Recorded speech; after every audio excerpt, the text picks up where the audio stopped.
que es don Javier Cervera Gil. Es profesor titular de Historia de la Universidad Francisco de Vitoria y viene para hablarnos de un tema en el que él está muy especializado, que es el tema de la Guerra Civil Española y en concreto en el tema que ocupa este simposio, el Cerro de los Ángeles durante la Guerra Civil Española y también su posterior reconstrucción. Él es valenciano, aunque residente en Madrid, casado y padre de cuatro hijos. Es doctor en Historia Contemporánea y doctor también en Ciencias de la Información, en ambos casos por la Universidad Complutense de Madrid. Licenciado en Historia Contemporánea, también por la misma universidad, y diplomado en Magisterio, también en la Complutense. Como decía, es actualmente profesor titular de Historia en la Universidad Francisco de Vitoria y especialista en la Guerra Civil Española.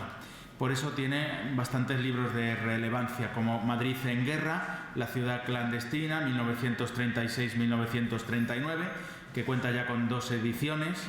También Así terminó la Guerra de España, junto con Ángel Bamón de Magro, en el año 2000. Ya sabes mi paradero, la Guerra Civil a través de las cartas de los que la vivieron, publicado en 2005. Contra el enemigo de la República desde la ley, detener, juzgar y encarcelar en guerra, publicado en 2015. Y otro ámbito de sus investigaciones ha sido también la actividad y la realidad del exilio antifranquista en Francia y las relaciones entre este país y la España franquista. Producto de esto ha publicado La guerra no ha terminado, el exilio español en Francia, 1944-1953. También ha estudiado la historia de la comunicación contemporánea, sobre todo la incidencia social del cine, y es miembro de investigación de varios proyectos sobre la relación entre la historia y el entretenimiento.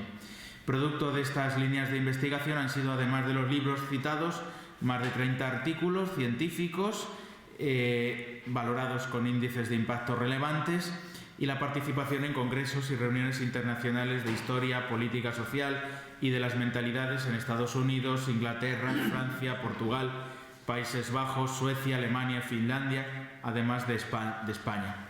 Ha residido también como investigador en el extranjero, en la Sorbona, durante los años 97 a 98, y también en julio de 2018 en el equipo dirigido por el profesor Paul Peston en el Cañada Blanc Centre for Contemporary Spanish Studies de London School Economics and Political Science de Londres, ¿no? El LSE, se llama siempre el LSE. El LSE, muy bien. Bueno, pues después de tan vasto currículum y tan interesante, pues estamos ya deseosos de escucharle. Bueno, muchas gracias. Y gracias a la Diócesis de Getafe y al Cerro de los Ángeles por invitarme, por contar conmigo para esto. Voy a intentar ser disciplinado y no alargarme mucho, para hablar un poco del clima religioso que había en los años 30 hasta cuando estalla la guerra, una pequeña introducción sobre eso, luego lo que pasó aquí durante la guerra civil y al final pues tocar los movimientos que hubo de reconstrucción, las obras que se hicieron, no las obras sino las iniciativas para reconstruir, ¿no? Por eso empezaré por trazar un poco brevemente cuál era el panorama social, dentro de lo social, lo religioso de aquella España de los años 30 previa a la guerra civil. Cuando llega el 14 de abril del 31 a España y se proclama la Segunda República, Madrid es una ciudad que no ha sido planificado en su crecimiento y que había crecido bastante en los últimos decenios, y se habían formado descampados, viviendas de chabolas y de mala calidad en el perímetro de la ciudad, tanto en el norte, en el sur, en el este como en el oeste. Eran lugares sin electricidad, sin agua corriente, sin escuelas, pero también sin parroquias. A esa realidad además colabora que la República llega en un momento del azote de la crisis económica de 1929, que azotó a todo el mundo y a Europa por los lazos económicos con Estados Unidos y los que España había trazado con los Estados Unidos en la dictadura de Primo de Rivera, y por tanto también incrementó los problemas sociales y la dificultad para mejorar esas condiciones de vida, construir viviendas para esas zonas del extrarradio de la ciudad. Y además pues también dificultad para construir templos. Eso también le afectó a la diócesis madrileña. Madrid era una ciudad además en la que convivía un anticlericalismo que venía creciendo y que en España pues tenía una tradición un poquito larga, con un mayoritario sentir católico. La casi totalidad de la población madrileña en los años 30 recibía el bautismo, recibía la primera comunión, recibía la extremaunción y en la inmensa mayoría de los casos era enterrada en un entierro religioso, una ceremonia religiosa. Tengo un dato: de los 13.735 enterramientos que hubo en 1935, el último año antes de la guerra, solo 145 fueron de los que se denominan habitualmente civiles, enterramientos no católicos.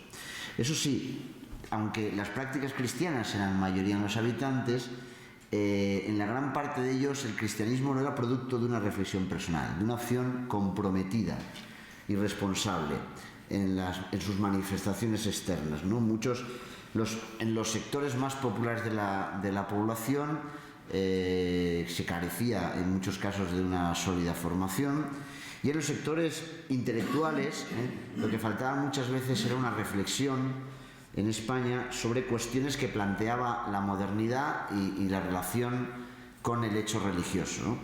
Esto, por ejemplo, lo dijo Ortega y Gasset en una conferencia en unos meses previos a la proclamación de la República, una serie de conferencias que dijo en Madrid, en el Teatro Infante Beatriz, en un curso que se llamó ¿Qué es la filosofía? Pues Ortega y Gasset habló de esto, ¿no? De que faltaba una reflexión cristiana sobre los problemas que planteaba la modernidad. Es verdad que había grupos minoritarios de católicos. Yo citaré uno porque tengo un doctorando que está trabajando sobre ello, que es, por ejemplo, los que se agrupaban en torno a la revista Cruz y Raya de José Bergamín, que sí trataron y lo hicieron, cosa que la guerra les destrozó ese planteamiento, sí trataron de reflexionar sobre el hecho religioso frente a los nuevos retos de la sociedad que los rodeaba, ¿no? No obstante, también es verdad que había grupos de cristianos comprometidos en la sociedad madrileña de los años 30 de la República. Había, conocido las Damas Apostólicas o las conferencias de San Vicente de Paúl, quizá más conocidas y además en el terreno de la vida social y política, la Asociación Católica Nacional de Propagandistas, ¿no? Y en relación con esos movimientos más comprometidos, pues también hay que citar el que tenía mucha relación con lo que estamos aquí, los han convocado el Cerro de los Ángeles, que ya apareció antes de la proclamación de la República, que es la obra del padre jesuita Alfonso Torres, que inició la Asamblea de Apostolado para transformar este centro, el Cerro de los Ángeles, en un centro de peregrinación, lo que llamaba él las peregrinaciones de penitencia al Cerro de los Ángeles, para que se realizaran, además también impulsó que se realizaran las obras necesarias para que viniera aquí la comunidad de carmelitas que existe, y colaboró en fundaciones y adaptar la residencia de sacerdotes que atendían este recinto, ¿no? Es verdad que la llegada a la República y el enrarecimiento del clima religioso, o más bien anticlerical, que trajo la República, el padre Alfonso Torres también se empeñó en promover la obra de oración y penitencia, que planteaba que cada día a la semana se hiciera una penitencia y sobre todo que se asistiera por la noche a una vigilia pascual aquí en el Cerro de los Ángeles, y se articularon esta asociación del padre Torres en las compañías del Sagrado Corazón, divididas en el caso de las mujeres en las llamadas compañías obreras del Sagrado Corazón y Nuestra Señora del Pilar, y en los varones las compañías de obreros del Sagrado Corazón y San José, que iniciaron a partir de enero y de marzo del 32 vigilias, y de hecho los primeros mártires que se producirán aquí en el verano del 36 pertenecerán a esta obra del padre Torres. Hasta entonces en la República, estos obreros devotos del Sagrado Corazón decidieron venir frecuentemente aquí de madrugada, quedarse de madrugada para desagraviar al Divino Corazón y rezar por España, debido a ese clima antirreligioso que iba avanzando por la República. Primero lo hicieron las mujeres y luego les acompañaron los varones. Se apeaban al comienzo del cerro, cuando venían en vehículos que les había prestado la familia Oriol, se apeaban al inicio del cerro y subían rezando un Vía Crucis, y cuando llegaban aquí al monumento realizaban actos de desagravio. Pero en la práctica católica de los madrileños en los años 30, era muy distinto el centro de los barrios periféricos. En las afueras de la ciudad, la práctica religiosa en Madrid era cada vez más baja y además cuando se hacía casi había que decir que en algunos momentos era heroica porque el clima anticristiano reinante en los exteriores de la ciudad era más importante que en el centro. Monseñor Eijo Garay, el obispo de Madrid, era consciente de la deficiente atención pastoral que se prestaba en el extrarradio, pero tenía muchas dificultades para hacer frente a ese problema. Le faltaba clero, había muy pocos sacerdotes en el extrarradio y además el ambiente era muy hostil y, como he dicho antes, le faltaban recursos para dotar de templos en las zonas exteriores de la ciudad. En cambio, donde había más presencia de lo religioso era en el centro. En el centro de Madrid sí que era fácil ver la presencia física de los sacerdotes, que evidentemente se veían en la calle, primero porque su número era considerable, había unos 2.000 sacerdotes en Madrid, más o menos la mitad regulares, un poquito más de la mitad regulares y el resto seculares, y el 90% vivían en el centro de Madrid, en casas particulares, en conventos, y se desplazaban por la ciudad en tranvía, en metro, la mayoría de las veces andando, y además tenían un lugar físico donde verlos, que eran las iglesias, y luego caminaban por la calle vestidos con sotana o con Leirman, y entonces eran fácilmente localizables, ¿no? Aunque luego hablaremos que Monseñor Eijo Garay, en un momento determinado de la República, pidió a los sacerdotes que dejaran de vestir los hábitos eclesiásticos por razones de seguridad. La proclamación de la República, además, trajo un incremento del clima anticlerical y sobre todo trajo el final o la disminución grande de la censura pública a las agresiones físicas y verbales al clero. Y antes, agredir o insultar a un sacerdote o un religioso por la calle estaba fuertemente censurado socialmente. A partir de los años 30 se empezaron a dar casos en que esto ya no había censura. No diré yo que el resto de la gente jaleaba al agresor, pero la censura pública empezó a desaparecer en algunas zonas de Madrid.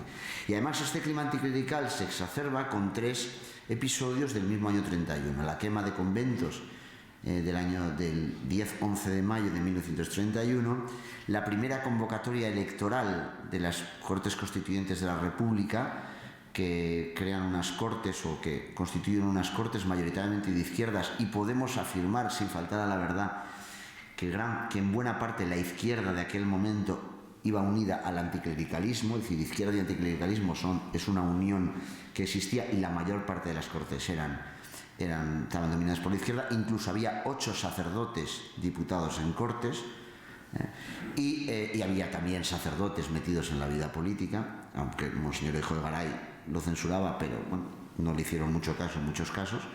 Y luego, además, ese año 31 fue el año de la discusión de la cuestión religiosa, sobre todo en la Constitución, en el artículo 26.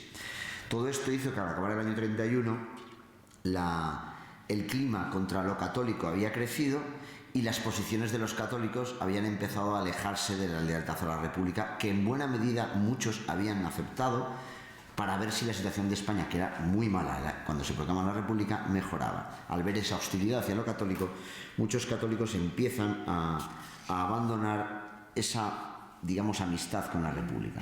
Y el clima se va a enrarecer progresivamente a lo largo de los años 30, cada vez con más agresiones físicas.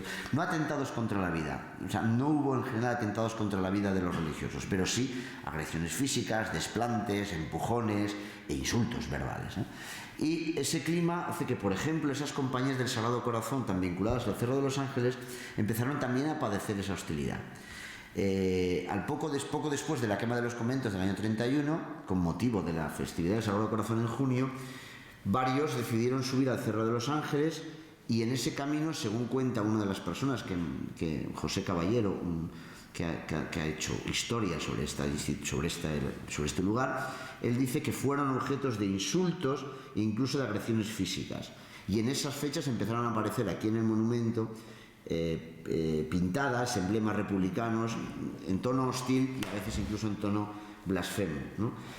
El obispo de Madrid intentó responder a esta realidad, intentó decir a los católicos que intervinieran en la vida pública de la República para intentar cambiar las cosas, pero también advertir a los religiosos que no intervinieran en política. Ya digo que 8 diputados eran sacerdotes y que además hubo sacerdotes comprometidos en partidos políticos. Esto el obispo dijo que no estaba bien, pero es verdad que le hicieron un poco caso.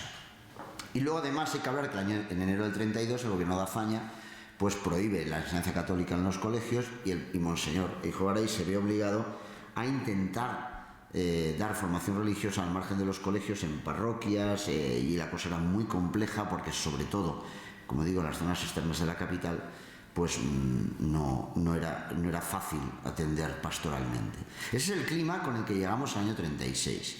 Y el año 36, en la primavera del 36, la situación se complica mucho a partir de las elecciones del Frente Popular.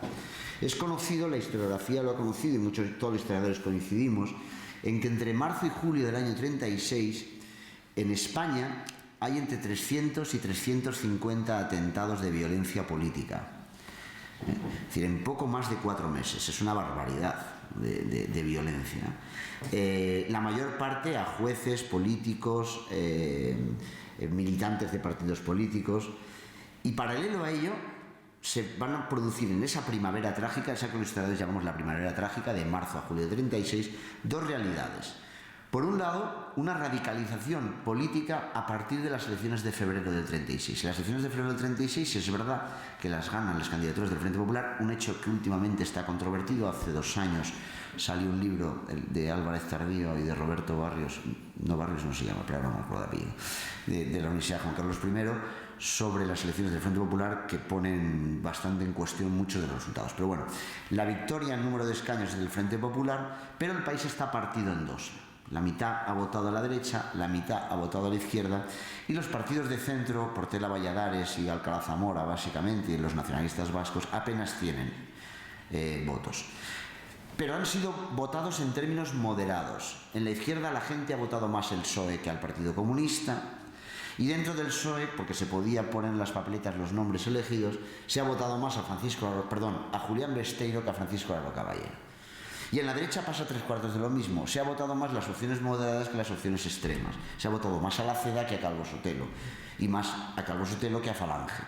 ¿De acuerdo? O sea, que es verdad que el país está polarizado, pero en condiciones moderadas. Lo que va a pasar en esos meses siguientes es que, por un lado, la izquierda va a considerar que el gobierno del Frente Popular es un gobierno muy blando, muy moderado, que no va a parar la reacción, que ellos llaman, y se va a ir extremando esa población española de izquierdas. Y se va a ir echando en brazos del Partido Comunista, que era un partido irrelevante en febrero del 36, y de la Confederación Nacional de Trabajo, de la CNT, de los anarquistas.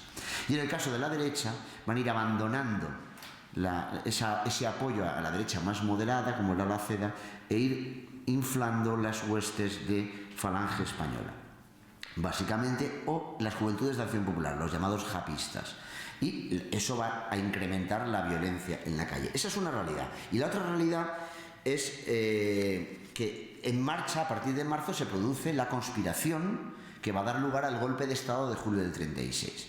Y en esa conspiración la llevan a cabo partiendo de militares y algunos elementos civiles. Pero en ese punto hay que decir también una cosa muy clara. En esa conspiración no participó en ningún caso y en ningún momento la Iglesia entendida como la jerarquía española. No hay ninguna participación de la Iglesia española en el movimiento conspirativo que da origen al 18 de julio del 36.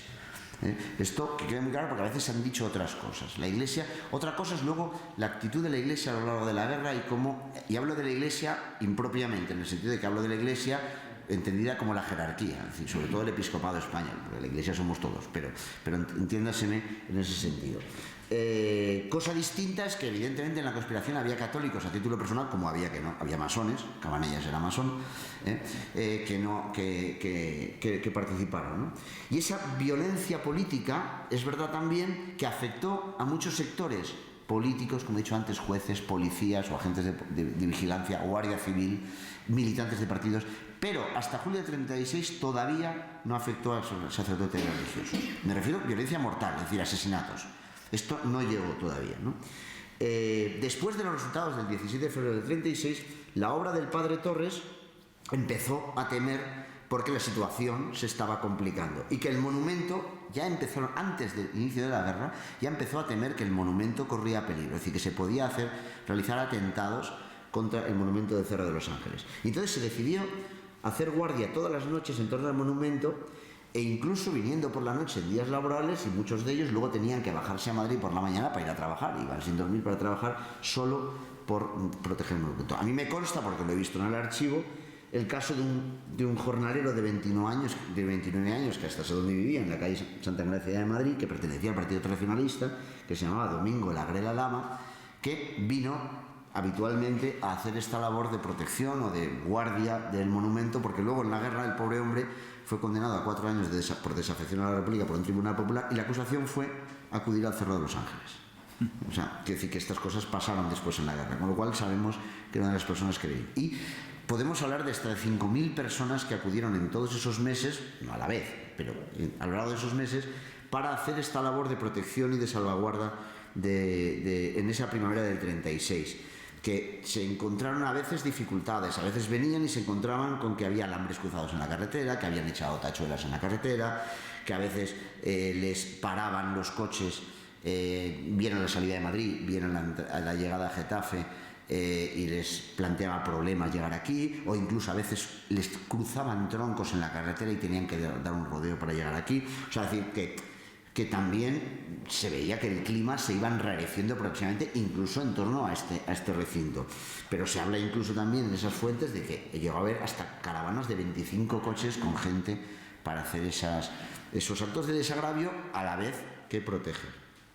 Y llega el 18 de julio.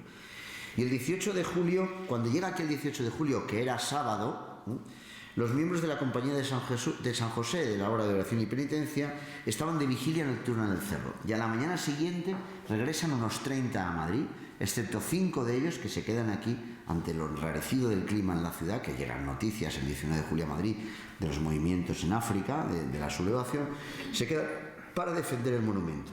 Y también permanecen, por supuesto, la comunidad de carmelitas, las religiosas carmelitas que estaban aquí en el convento. El 19 de julio, las obreras, las mujeres de esta obra del Padre Torres, vienen aquí, como habitualmente, como venían durante meses haciéndolo, y se encuentran ya con milicianos que las hostigan en la calle con fusiles en armas. Entonces, la jefa de peregrinación les dice que retiren o que escondan todos los emblemas externos que les hicieran ver su condición de, no de religiosos, pero sí de comprometidos con la obra del Padre Torres, y aunque los milicianos les paran y les hacen bajar del coche, las dejan pasar y llegan al cerro y advierten de que la situación se está complicando y se van a quedar aquí esa noche de guardia. Desde aquí se vería pues, los primeros combates, los primeros bombardeos del cuartel de la montaña. Ya saben ustedes que desde Getafe salieron aviones para bombardear el cuartel de la montaña, que sería después asaltado. Y a la mañana siguiente pues regresan a Madrid, gran parte de ellos, y se quedan 6 varones que se van a ir turnando en la vigilancia del monumento a lo largo del día. Van a seguir viniendo y cambiándose a lo largo del día. El día 20 de julio va a aparecer por aquí un coche con milicianos que va a dar una vuelta, va a ver cómo está el panorama y no va a bajar y se va a volver. En esos momentos, en el convento de Carmelitas hay 20 religiosas con la Madre Maravillas, y también esos días están subiendo familiares a intentar convencer a algunas de estas religiosas pues que salgan del convento y se protejan, o sea, se refugien sobre todo con sus familias. La Madre Maravillas les dice, les da total libertad para que si desean hacerlo, lo hagan, quedarse en el convento las que lo deseen, irse con los familiares, e incluso si alguna tuviera la posibilidad de abandonar España, porque la situación en España se está complicando. Ninguna accede, todas se quedan. También el obispo de Madrid le pidió a la Madre Maravillas que por qué no abandonaran el convento para evitar problemas, y la Madre Maravillas le dijo al obispo que preferían quedarse, y de hecho se quedaron. La noche del 20 a 21 de julio empiezan a tener ya mucho miedo de que se produzca un ataque, y las religiosas se lo pasan rezando en el coro. Se pasan rezando en el coro, y cuando avanza la madrugada empiezan a observar que se están reuniendo coches en torno a los recintos de este lugar, y que en esos coches hay milicianos y guardias de asalto. Llegan por la mañana a celebrar la Santa Misa, es la última misa que se va a celebrar durante hasta pasados unos meses aquí, Y la Madre Maravillas ha visto que se han concentrado esas personas, y cuando acaba la celebración suena el timbre del torno, se acerca al torno ella, y intercambia una conversación con un oficial de asalto, que le dice que le abran porque quieren hacer un registro, y les pide que abandonen el convento porque se va a producir un ataque, piensan ellos, del enemigo, y un bombardeo enemigo, lo cual no podía ser verdad porque las tropas sublevadas todavía estaban muy lejos. La Madre Maravillas le dice que no se preocupen, que ellas se protegen, que se meten en los sótanos y que aguanten el bombardeo con mucha paz. Pero entonces el guardia de asalto se da cuenta que no va a ceder, y el guardia de asalto pues le dice que tiene una orden de detención y que por favor le abra la puerta. La madre se convence de que aquello no tiene solución y les pide que le permitan recoger sus cosas y que harán lo que les digan. Y el guardia de asalto, los oficiales de asalto se lo permiten. Ellas recogen sus cosas, consumen el Santísimo por aquello lo que pudiera pasar, y ellas parece ser que probablemente pensaban que les iban a matar, lo cual no era un pensamiento absurdo en esos momentos, y todas las hermanas se sitúan en torno a la Madre Maravillas de rodillas y ella les da una bendición, y van saliendo del convento flanqueadas por los guardias de asalto, que no tienen intención de matarlas en absoluto. Las van protegiendo un poco de los milicianos. No es lo mismo un miliciano que un guardia de asalto, El guardia de asalto era un oficial de seguridad y el miliciano era cualquier cosa que tenía, o sea, entiéndanme, no quiero ser despreciativo, sino que podía ser un obrero, podía ser un empleado de banca, podía ser lo que fuere, con un arma, que era lo que era el ejército de milicianos de esos momentos. Entonces, se suben a los camiones y les dan permiso para despedirse del monumento antes de irse, y bajan en dirección, no se sabe, en principio bajan en dirección a la carretera de Andalucía. Cuando llegan al cruce con la carretera de Andalucía se encuentran con otro coche que viene dispuestos, estos parece que sí, a darles lo que se llamaba el paseo, o sea, a matar a las religiosas.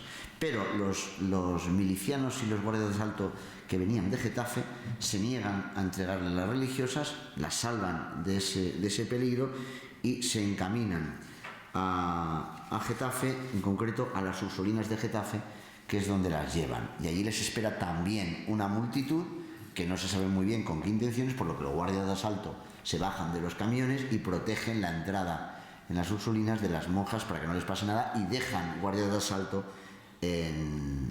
delante de las Ursulinas para que a las monjas nada les pase, ¿no?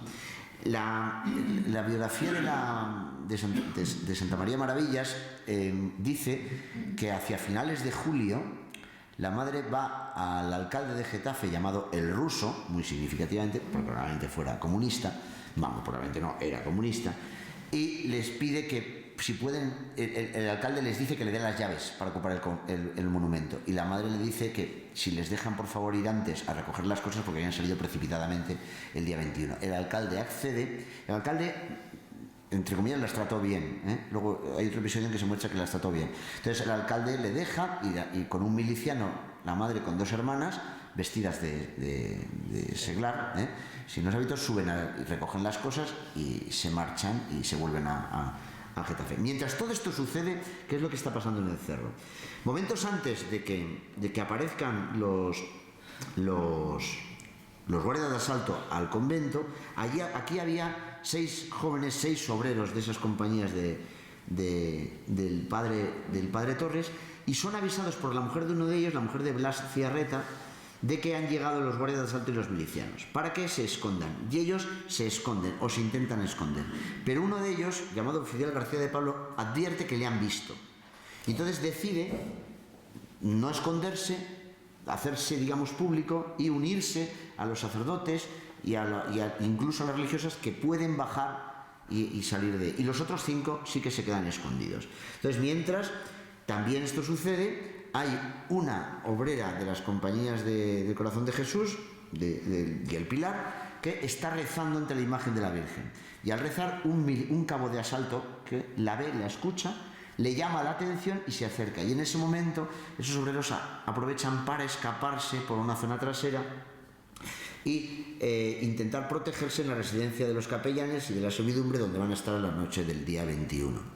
Estos nombres, que van a ser luego los primeros mártires de este lugar, como diré, son Justo Dorado Delmans, que tenía 32 años en ese momento, Blas Ciarreta Ibarrondo, que tenía 39, Fidel Barrio Muñoz, que tenía 21, Vicente de Pablo García, que tenía 21, y el más joven Elías Requejo Sorondo, que tenía 19 años. Estos son los que se esconden.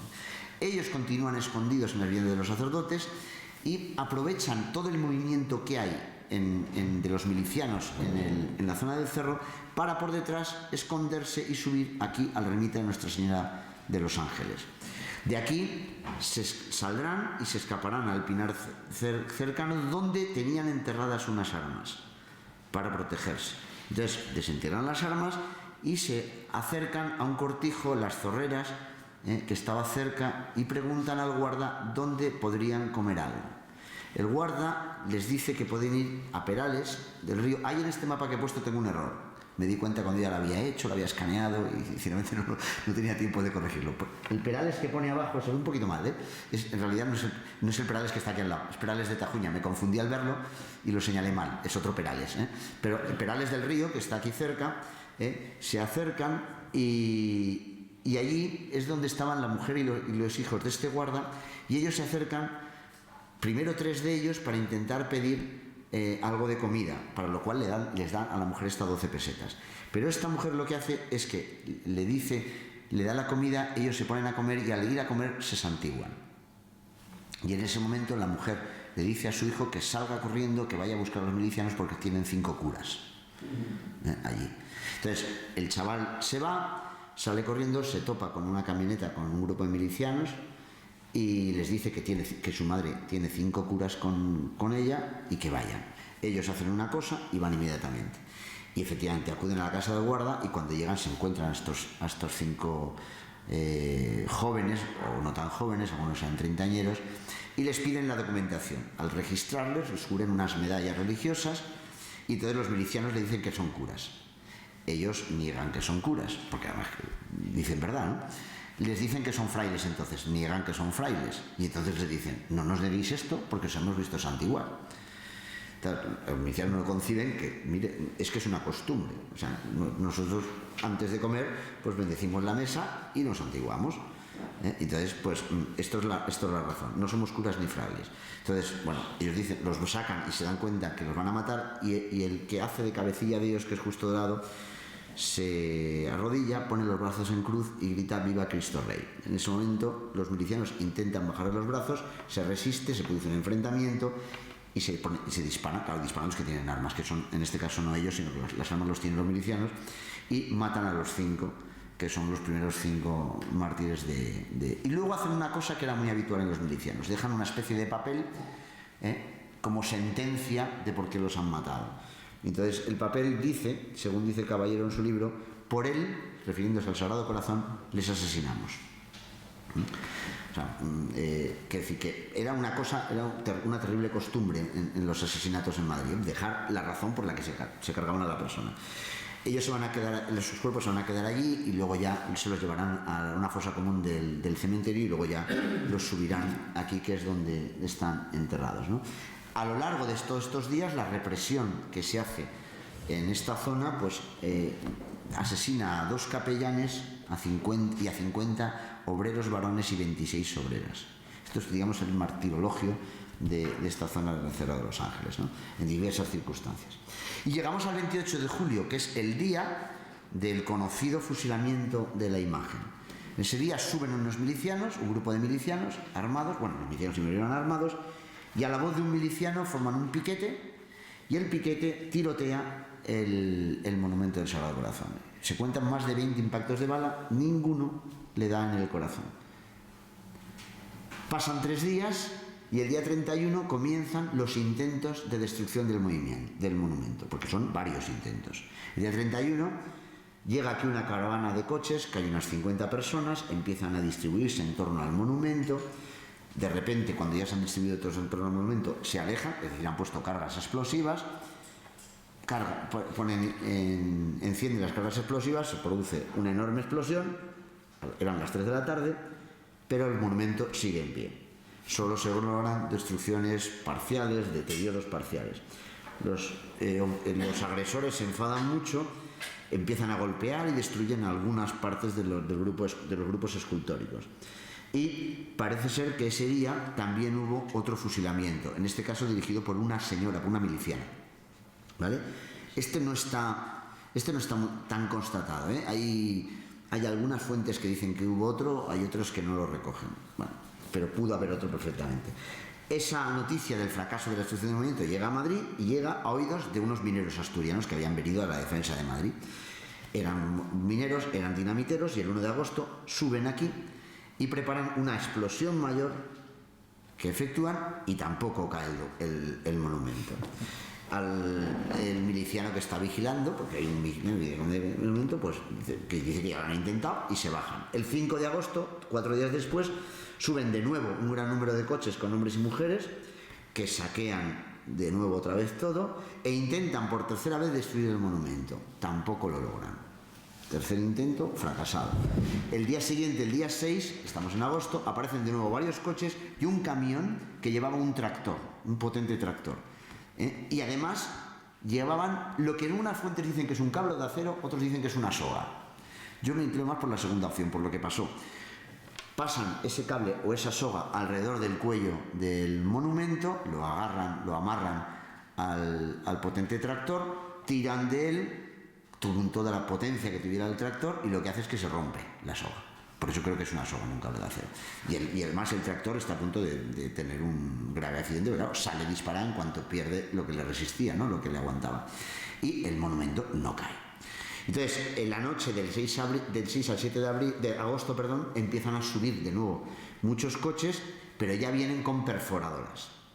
Entonces, durante la mañana del día 7, que además el 7 de agosto es primer viernes de mes, que no es un dato irrelevante hablando del Sagrado Corazón de Jesús, pues empiezan a perforar en lugares más o menos que ellos consideraban estratégicos, donde van a ir colocando a lo largo del día las cargas de dinamita. Y en torno al declinar del día, en torno a las 9 de la noche, se produce una explosión tremenda, parece ser, según contó la Madre Maravillas y las religiosas que lo escuchan desde las Ursulinas, y es donde sí, el monumento ya acaba absolutamente destruido en el quinto intento.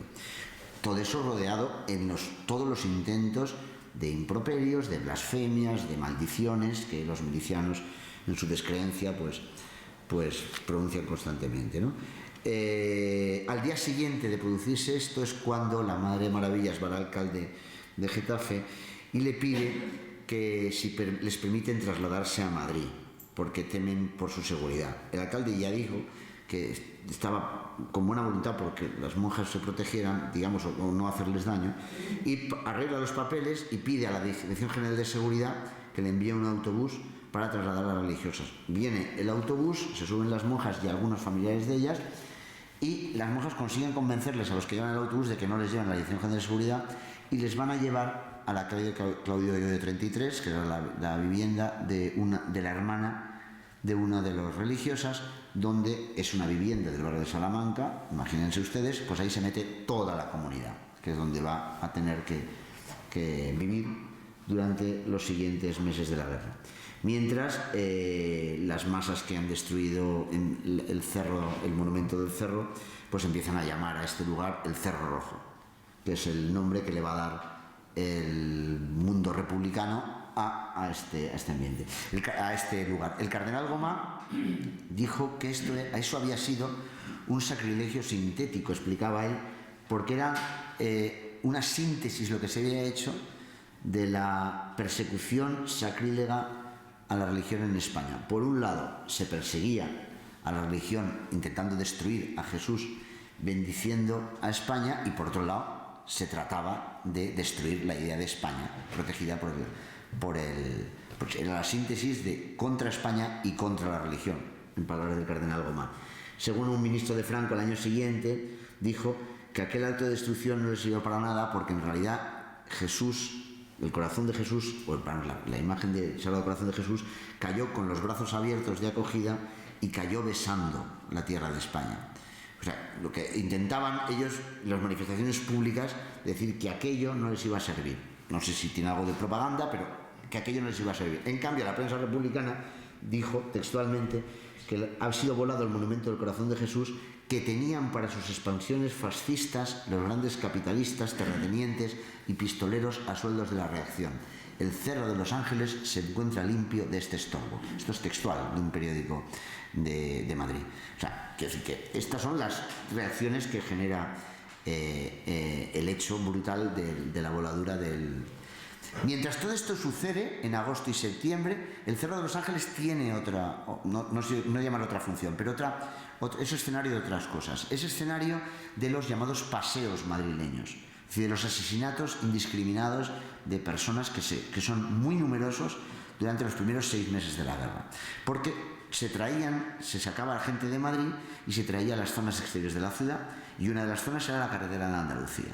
Y trayéndolos a la carretera de Andalucía, una de las zonas era el Cerro de los Ángeles. De hecho, esto se produce en agosto y tiene el pico máximo a la carretera de Andalucía, esto lo tengo yo muy estudiado, o sea, con estadísticas de los asesinatos. Y el mes en que más se asesina en la carretera de Andalucía es el mes de septiembre, y se asesinaban por todo alrededor del cerro. Y de hecho uno de los más numerosos, porque normalmente eran 1 o 2 personas, aquí se mata el 22 de agosto en las laderas del Cerro de los Ángeles a 4 hermanos, Félix, Juan, Jesús y José María Creus y Vega, que aparecieron la mañana del 22 de agosto asesinados, y habían sido asesinados, esto lo sabemos, lo sé por las fuentes, por 6 milicianos que lo habían sacado, habían sido detenidos y habían llevados a la Checa de Fomento, que es una cárcel clandestina muy conocida en el Madrid de la Guerra, que estaba primero en el Círculo de Bellas Artes y que luego pasó a la calle de Fomento. O sea que esta zona, ¿hasta cuándo? Hasta primeros de octubre. ¿Por qué? Porque a primeros de octubre empezó a avanzar desde Toledo, mediados de octubre, empezó a avanzar desde Toledo peligrosamente, digamos, para los intereses republicanos, las tropas de África que venían desde haber reconquistado el Alcázar, ¿no? ¿Y cuándo se produce la reconquista? Bueno, la reconquista del Cerro de los Ángeles se produce en el contexto de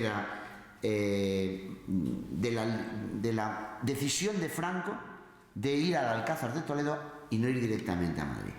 Probablemente hubiera sido otra la circunstancia del Cerro de los Ángeles.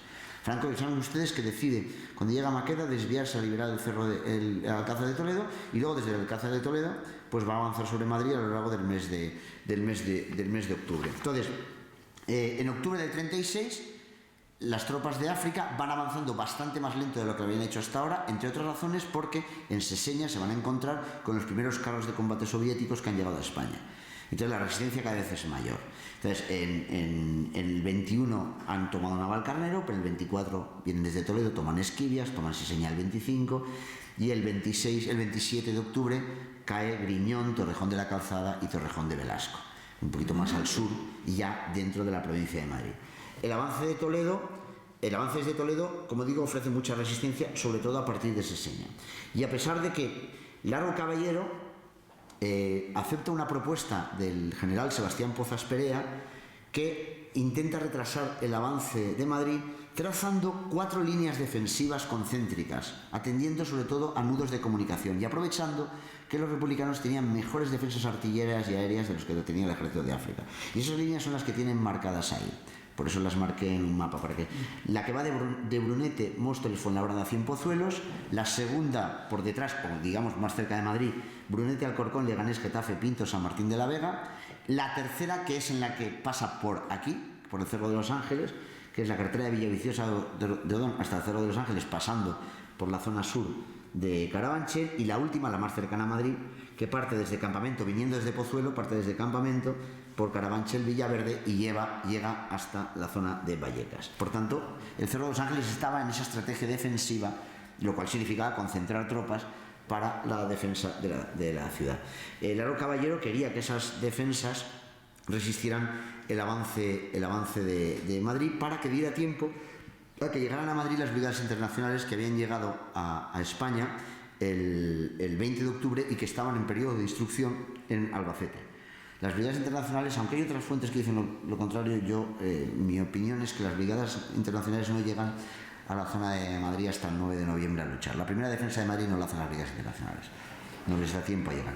Pero el Largo quiere que lleguen a Madrid para defenderlo, ¿no? Entonces el 29 de octubre se produce un importante contraataque republicano que pasa por aquí, camino de Seseña. El 2 de noviembre se pasa la segunda línea. Y los franquistas, ya son franquistas porque ya Franco es el jefe, empiezan a avanzar hacia aquí, y en esa operación adquiere mucha importancia la brigada de Enrique Lister, que es la brigada que venía desde Vallecas y que es la que se encarga de la defensa de esta zona desde la Marañosa. Pasa por aquí camino de defender el avance por Pinto, por la carretera de Toledo, para intentar envolver a las tropas de África del general Varela. Por aquí pasaron 48 carros de combate soviéticos y 9 vehículos blindados, que es una cantidad considerable para la guerra civil, que la guerra civil es una guerra con poco material militar. Luego el 3 de noviembre y el día 4 se produce un enorme ataque de los franquistas, y consiguen romper esas líneas de defensa y se plantan el 6 de noviembre en la parte de abajo del cerro. Han roto la tercera línea de defensa, ya solo queda la línea de Poza, solo queda la cuarta, y se plantan debajo del cerro, dispuestos al asalto que tendrá el día siguiente. Pero antes de que llegue el asalto hay un intento de ayudar a la infantería mediante una operación aérea. Se produce una batalla en el Cerro de los Ángeles, pero arriba, en el cielo. Aparecen unos aviones, una escuadrilla de Junker alemán y de Junker 52 y de cazas italianos de cobertura, con la idea de bombardear las posiciones republicanas, de atacar las posiciones republicanas y debilitarlas. Pero inopinadamente se encuentran con que aparecen unos Polikarpov y 15, los chatos rusos, que vienen a defender las posiciones republicanas de aquí, y se produce un combate aéreo aquí arriba, que acaba con la retirada de los aviones del ejército de África, e incluso la pérdida de un bombardero, de un Junker 52 y de un caza Fiat italiano, y con lo cual el ataque de la mañana del día 7 para tomar el cerro se hace sin cobertura aérea, pero se hace muy rápidamente, y a la 1 del mediodía la séptima bandera de la Legión llega aquí arriba y toma el Cerro de los Ángeles. Estamos en el 7 de noviembre del año 36, en el mismo momento en que se ha producido el primer asalto sobre la ciudad de Madrid. Toman esto, toman Carabanchel, toman Villaverde y toman los Retamares. El cerro no tenía muchas defensas de tierra, no habían hecho muchas fortificaciones ni casamatas, y la toma es bastante rápida.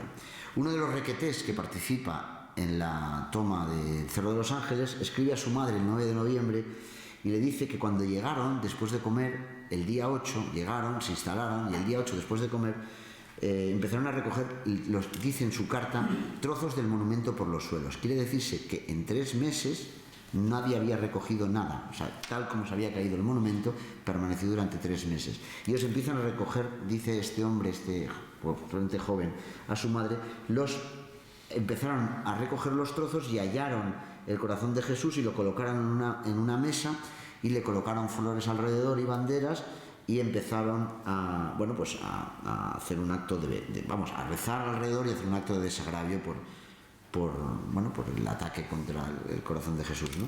Y a partir de ese momento el Cerro de los Ángeles quedó en manos de los franquistas durante los meses siguientes, porque el 19 de enero hubo otra operación. Vicente Rojo, no obstante, Vicente Rojo, el jefe de la defensa de Madrid, intentaría reconquistar antes el cerro. Cuando se producen los ataques sobre Madrid, Rojo considera que hay que defender el puente de Segovia y el puente de los franceses, y esos puentes deben de ser defendidos a través de 2 flancos: un flanco por la zona norte de la Casa de Campo, por encima del puente de los franceses, y otro flanco del puente de Segovia hacia acá, y el grueso de esa tropa debía colocarse en la zona de Vallecas y Entrevías, y debía ir avanzando para reconquistar el Cerro de los Ángeles. Y esta obra tenía que ser encargada a Lister, a la brigada de Lister y a la 11ª división de Kleber, que ya había llegado a Madrid. Entonces, esto se intenta un ataque para intentar romper el ataque de Varela desde el sur de Madrid, y es de nuevo el Cerro de los Ángeles durante, sobre todo el 9 de noviembre, objeto de combates entre los que ya estaban instalados, que eran los franquistas, y los republicanos, que acaba con que no consiguen reconquistar el cerro, y las tropas de Lister se tienen que retirar, y la Brigada Internacional, unos a la Marañosa y otros a la zona de Vallecas Entrevías, que es donde se van a instalar las tropas de Lister. El Estado Mayor de Rojo se anima a partir del día 11 de noviembre porque hay una parada en el ataque sobre Madrid, consideran que van a parar la ofensiva y se diseña un plan para intentar romper las líneas de ataque de Madrid, las líneas de General Varela por el sur. Y en ese plan de nuevo va a ser protagonista el Cerro de los Ángeles. Porque el primer día había que atacar los frentes de la ciudad de Madrid, de la Sierra y de otros sectores alrededor de la ciudad, es decir, por la zona contraria a donde estamos. En el segundo día, el día 13, había que atacar las reservas de los franquistas por detrás en la zona del Tajo y de Añover de Tajo, es decir, en el sur.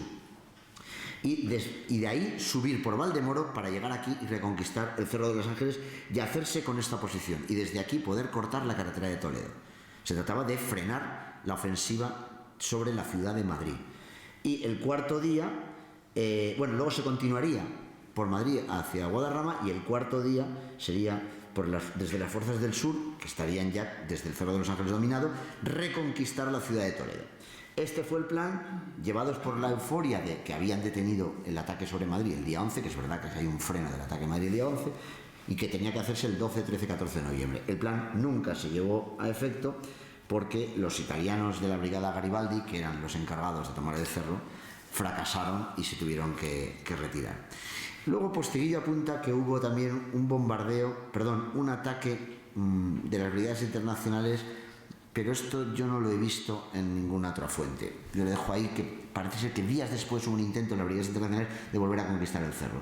Yo solo lo dice Posteguillo, que es uno de los autores de libros que ha trabajado el tema del Cerro de los Ángeles, y yo no lo encuentro en otra fuente ni en mis trabajos sobre la batalla de Madrid ni nada, pero lo dejo ahí que a lo mejor pudiera ser.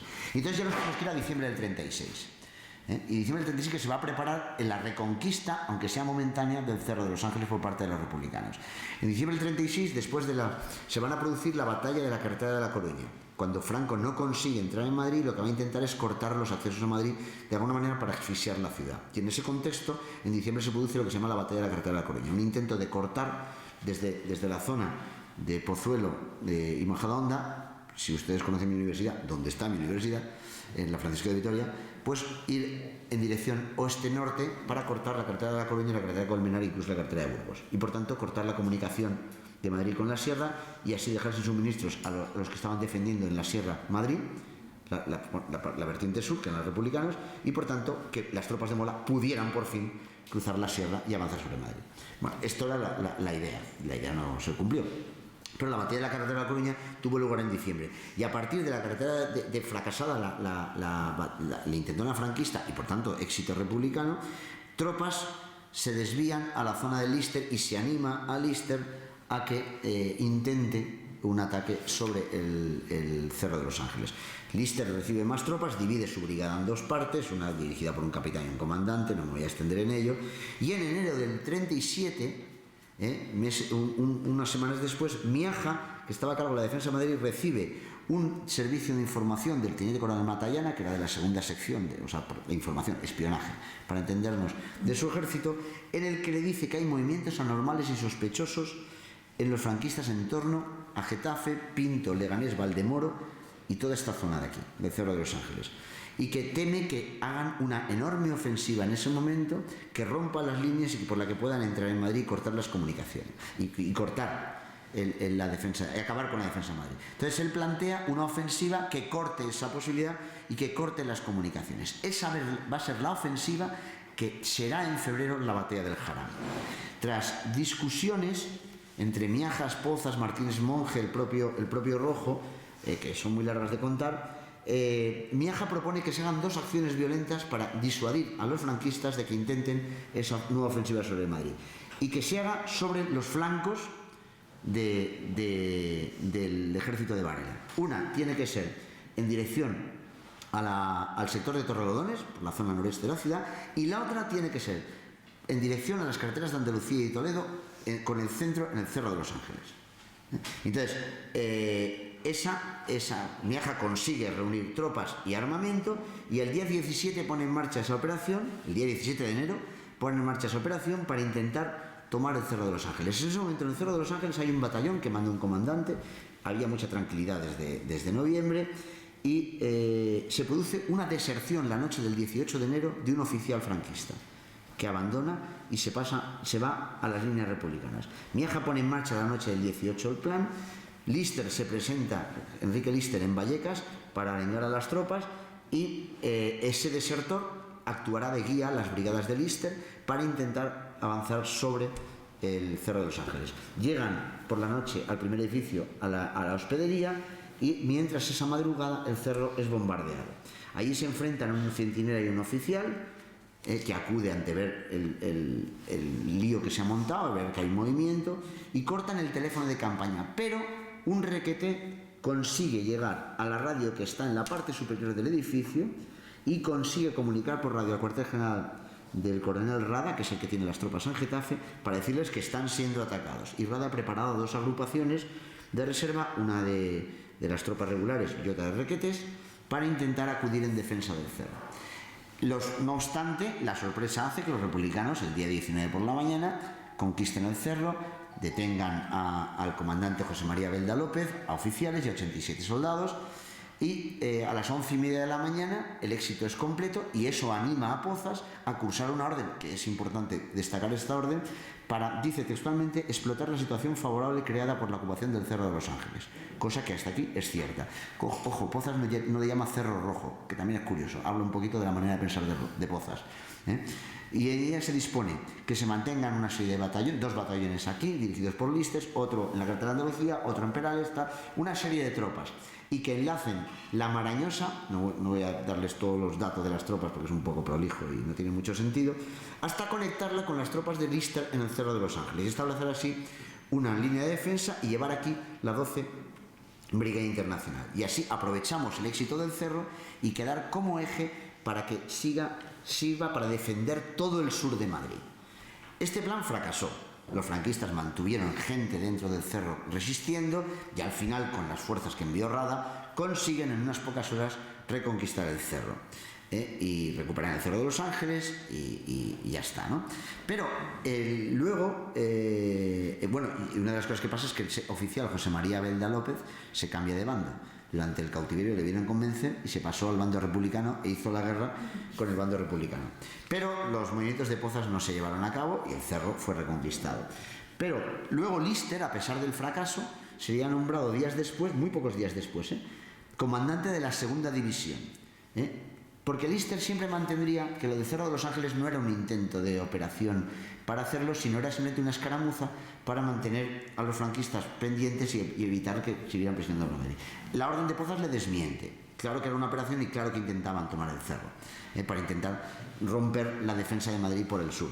Pero no, incluso el coronel Modesto habla de que hay una operación aquí en su obra El Quinto Regimiento, con lo cual la operación debió tener una cierta entidad. Esa operación, en cualquier caso, sabemos que forma parte de la preparación de lo que sería después la defensa de la batalla del Jarama, en que Miaja sabía que le iban a atacar, y concentraba tropas, como de hecho se produjo en febrero del 37 la ofensiva sobre el Jarama, que fue el segundo intento de los franquistas, el tercero sería la batalla de Guadalajara, de cercar Madrid. O sea que todo esto encaja, ¿no? Bien, a partir de la batalla del Jarama, aquí se produce de nuevo varios movimientos de tropas y no combates en el cerro, pero sí toda la batalla del Jarama afecta al entorno del cerro de los Ángeles. Este escenario de batalla, no estamos lejos de la Marañosa, que es punto central de la batalla del Jarama, y una vez que pasa la batalla del Jarama, esto se queda estabilizado y aquí prácticamente no pasa casi nada el resto de la guerra. ¿Qué es lo que pasa? Pues el Cerro de los Ángeles se va a convertir, por un lado, en centro de peregrinación religiosa para desagraviar todos los hechos que se habían sucedido en el verano del 36. Y aquí van a empezar a venir gente para rezar y para desagravio, para rezar por la guerra, por la guerra no, sino por el final de la guerra, etc., ¿no? O sea, va a ser de nuevo un centro de peregrinación. Y además, en marzo del 38 llegó un cajoncito enviado, no se sabe por quién, porque venía sin remitente, en el que tenía una imagen del Sagrado Corazón, que fue inmediatamente colocada junto a la cabeza mutilada del monumento antiguo, y por tanto, a partir de ese momento se empezó de nuevo a venerar el Sagrado Corazón en esa pequeña imagen que nunca nadie, no he conseguido averiguar en ninguno de los libros que he consultado quién envió esa imagen, ¿no? No obstante, a lo largo de la guerra, lo que sí fue objeto del Cerro de los Ángeles es de la artillería republicana. Hay un informe del SIM, del Servicio de Información Militar Franquista, de septiembre del 37, que comunica al general jefe del ejército del centro franquista que al final del paseo de Méndez Álvaro de Madrid hay una batería del 15,5 al lado de los depósitos de Camsa, dos baterías que bombardean periódicamente el Cerro de los Ángeles. Y de hecho sabemos que el día del 7 de julio del 38, festividad de San Fermín, los requetés, muchos de ellos pamplonicas, están aquí celebrando a su patrón y se produce un intensísimo cañoneo republicano. Se habla de muchísimos disparos. Las fuentes dicen que 600 disparos, yo no me lo creo, 600 son muchísimos disparos. Y la artillería en la guerra civil no tenía tanta capacidad. La guerra civil tiene un armamento muy limitado. Pero bueno, no hubo baja entre los requetés y tampoco hubo grandes destrucciones. Y durante la guerra se mantuvo en pie la iglesia, la ermita y la hospedería. ¿Cuándo se produce la reconquista? Ya debería ir acabando, ¿verdad? Pues sí, me pasa bastante. Vale. Pues ya me disculparán. Pues la reconstrucción, perdón. Cuando acaba la guerra, bueno, primero hay que decir que ya desde la toma de la conquista, antes de la toma de los franquistas del Cerro de los Ángeles, del 7 de noviembre del 36, ya una vez que se enteraron en la España franquista de la voladura del 7 de agosto, ya hubo movilizaciones, colectas para, cuando se pudiere, reconstruir el cerro. El 4 de octubre, tercios franciscanos hicieron una colecta y le hicieron ver a Franco que se utilizaran cañones del enemigo, el metal de los cañones del enemigo, para hacer un monumento del Sagrado Corazón reconstruido. Y se empezaron a hacer colectas para ese fin. Después también sabemos que en la primera misa después de la reconquista del cerro, esa que citaba el Requete, celebrada por un sacerdote jesuita, don Mariano Ayala, en aquellas ruinas... Mariano, he dicho Manuel. No, Mariano Ayala. Sí. Entonces, un soldado, hay quien dice que fue un requete, hay quien dice que fue un legionario, no vamos a pelear por ello, pasa la gorra en el momento de las ofrendas para recoger dinero para reconstruir el monumento. El mismo día, unas horas después de la reconquista del cerro. Y ya finalizada la guerra, el 25 de mayo del 39 se celebra a las 12 de la mañana de ese día una misa solemne en lo que todavía eran las ruinas del monumento, en la que estuvo presente el general Varela, que era el general que llevaba las tropas de África y el supremo mando el día de la reconquista del cerro, y saca también la gorra, se quita la gorra y recoge dinero en la celebración de la misa. Dicen las fuentes que recogió hasta 4.000 pesetas, que no es ninguna tontería, en mayo del 39. Después, el 30 de mayo del 44, Franco asiste al 25 aniversario de la consagración de España al Sagrado Corazón. También hay una colecta para la reconstrucción, además de un acto de reparación nacional en el que asistieron entre 150.000 personas, 200.000 personas, y asistió Franco con su esposa, con los militares más importantes de España, con personalidades, y que presidió el obispo de Madrid, Monseñor Eijo Garay, que ya había podido volver a Madrid. Y las primeras obras de reconstrucción se van a iniciar con suscripciones populares y también con la aportación del Estado a partir de la aprobación del decreto de 17 de mayo del año 46, aunque la primera piedra y los inicios de reconstrucción se hicieron mucho antes, se empezaron mucho antes, ya empiezan a hacerse en julio del 39. Se empezaron a hacer medidas para intentar reconstruir el monumento. Lo que pasa es que, fíjense, España estaba como estaba. Hasta 7 años después no hay un decreto que aprueba las obras. Entonces, se hicieron a reconstruir altares, intentar hacer celebraciones litúrgicas modestamente pero dignamente, con las ruinas que se iban, hasta que ya por fin el Estado puede aprobar un decreto, puede hacerlo, y además se encarga de las obras de reconstrucción a el mismo arquitecto, Pedro Muguruza, al que se le había encargado años antes la construcción del Valle de los Caídos. Es el mismo arquitecto, Pedro Muguruza, al que se le va a encargar primeramente la reconstrucción por un decreto y con financiación del Estado y con todas esas colectas que se habían hecho haciendo esos años. Y bueno, y se acabó reconstruyendo. Y yo ya me he pasado excesivamente y voy a callarme.